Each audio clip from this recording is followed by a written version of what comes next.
अरे भैया, पाँव तो समस्त विश्व के लोग छू रहे हैं, पाँव छूने से कोई थोड़ी महान होता है। पाँव तो उन्होंने उनके सम्मान में छुआ, हम भी छुएंगे, हम भी छूते हैं, हम भी नमन करते हैं। दिल को देखो चेहरा न देखो, चेहरे ने लाखों को लूटा, दिल सच्चा और चेहरा झूठा। तो आप इन 10 सालों में इनके जो जमीनी स्तर के जो काम थे वो बिल्कुल नहीं हुए। जो भी इन्होंने कार्य किया वो हवाई कार्य किया। जो जमीनी स्तर पे लोगों को जो जरूरत थी, जिस चीज की लोगों की चाहत थी कि ये काम होना चाहिए जनहित के लिए, वो कार्य नहीं हुए। देश हित के लिए बहुत कार्य हुए, उसकी सराहना की जानी चाहिए। बंधन चाहे जितना भी टूट जाए, लेकिन देश और देश की जनता के पास जो है ना, एक विकल्प है, एक भरोसा है। बीजेपी के बाद कांग्रेस, बीजेपी भी एक विकल्प है, कांग्रेस भी विकल्प है। परंतु ये है कि जो देखा जाता है जमीनी स्तर पे जो सत्यता कि कांग्रेस की सत्ता तो पिछले 10 सालों से नहीं है। जो मौजूदा 10 सालों की सत्ता है, इस 10 सालों की सत्ता में जमीनी स्तर पे जो देखा जाए कि महंगाई इतनी बढ़ गई, आज जो है कि लोगों को रोजगार नहीं मिल रहे हैं। रोजगार मिल रहे हैं तो लोगों को अपनी मेहनत का सही दाम नहीं मिल रहा है। एक आदमी 4 आदमियों का काम कर रहा है। आज के समय में लोग नौकर को रखने से घबरा रहे हैं, एक नौकर से 4 लोगों का काम ले रहे हैं। ये स्थिति है। तो लोगों के पास जो है उसकी आर्थिक स्थिति कमजोर है, इनकम बढ़ा है, लेकिन महंगाई के अनुपात में वो इनकम नहीं बढ़ा जिसकी आप तुलना करते हो। आप जमीनी स्तर पे जो है ना, वहाँ देखो जो सवाल है, मौजूदा जो सवाल है, उस जगह पे उन लोगों से पूछो जिनको उनकी मजदूरी का पूरा अधिकार नहीं मिल रहा। आप कहते हैं कि आमदनी बढ़ गई, आमदनी किसकी बढ़ी? जो नौकर पेशा लोग हैं, जो नौकरी कर रहे हैं, जो सरकारी सर्विस में, लेकिन जो प्राइवेट क्षेत्र में नौकरी कर रही है, सरकार द्वारा निर्धारित जो पैसे हैं कि इतने रुपए उनको महीने का मासिक का मिलना चाहिए, लेकिन उनके मालिक उतने पैसे नहीं दे रहे, उससे कम में उससे काम करवा रहे। इसकी कौन जांच करेगा? इसकी देखभाल कौन करेगा?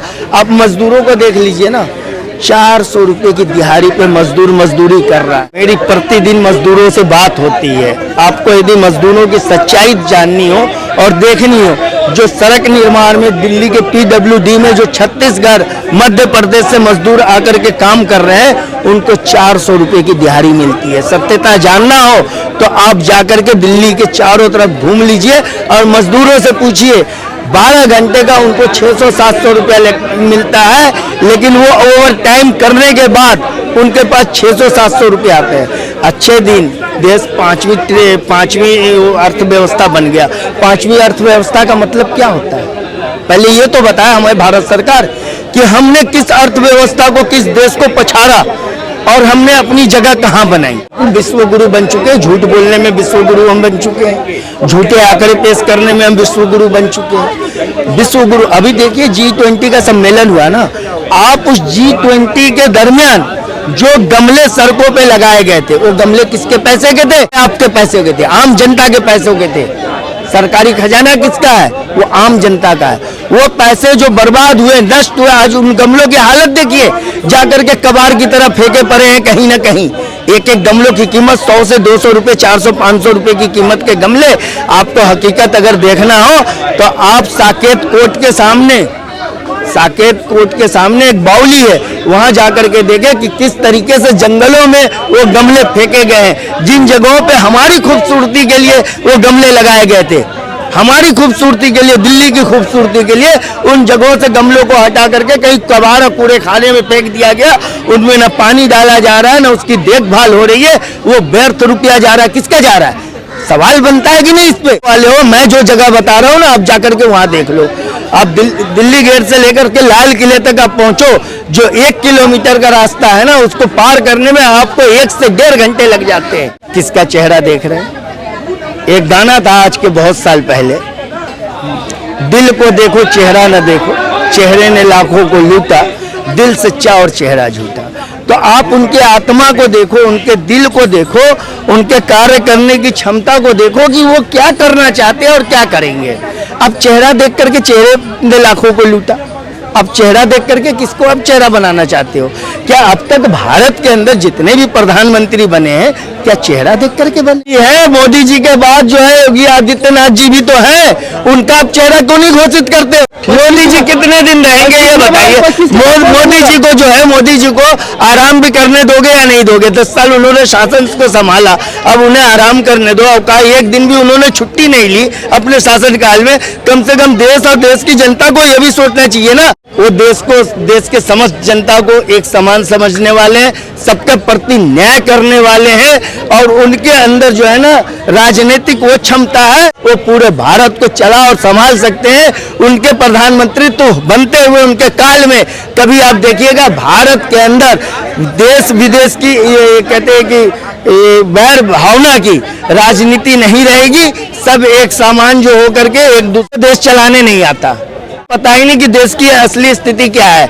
जो उनके इर्द गिर्द है ना, उनके मंत्रालय, उनके कार्यकर्ता, उनके लाखों लोग मोदी जी को गलत सूचनाएं देते हैं, गलत उनको रिपोर्ट देते हैं, गलत आंकड़े पेश करते हैं, और मोदी जी उन आंकड़ों को लेकर के जब देश और देश की जनता के सामने आते हैं ना, तो देश के लोग कहते हैं प्रधानमंत्री जी हमारे झूठ बोल रहे हैं। बिल्कुल सही बात है जी।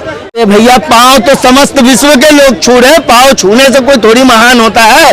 पाँव तो उन्होंने उनके सम्मान में छुआ, हम भी छुएंगे, हम भी छूते हैं, हम भी नमन करते हैं, तो ये तो उनका सम्मान है। लेकिन उनके कार्यों को आप देखो ना, नोटबंदी कैसे किया आपने?